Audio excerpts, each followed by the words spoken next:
Welcome back to the Convo Couch, ladies and gentlemen. How you doing today? I had to do a video because I was really starting to lose it because there's some people out there that now have TDS.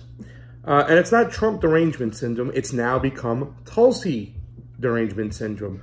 And the person who seems to have that the most nowadays is Emma Vigeland. And she's being so disingenuous with this new video she released today.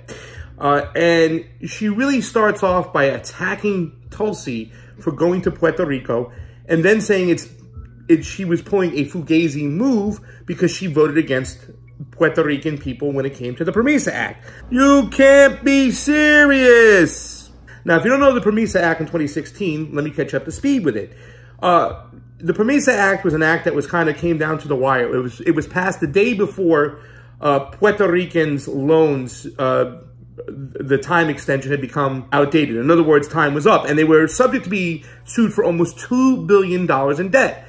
Now, Emma goes on and talks about the PROMESA Act by saying that the whole point and presence of the PROMESA Act was an act signed into place to make sure that the banks received their money. It guaranteed their payment on the loans through austerity, saying that the whole bill itself was all about Puerto Rico's austerity, which she claims is the problem, which she's completely wrong. It wasn't disingenuous. It was a hard vote, Emma. Austerity is wrong. Don't get me wrong. Austerity is awful and stuff, and I think a lot of people are rejecting austerity across the country.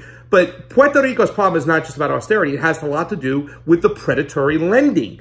It allowed hedge funds to come in there and give these crazy, outrageous loans at outrageous rates that the Puerto Rican people had to pay.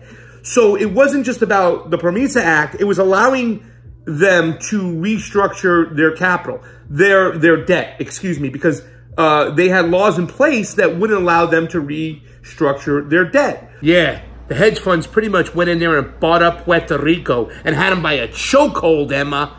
Learn your history.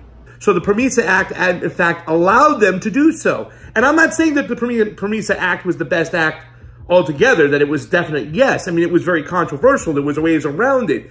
But it was a hard vote. And to say that it's disingenuous that what Tulsi's doing because she voted for the PROMESA Act in itself is disingenuous. And when you use code like she's standing behind colonialism, which she's not, okay, because you're not addressing the number one point. And the number one point is that the predatory lending is what put Puerto Rico in place. So therefore, your whole theory of saying this was an austerity bill and Tulsi didn't stand with the people, she stood with the banks, it's bullshit. And you need to get your TDS looked at. Hey, Emma, once again, you've been exposed.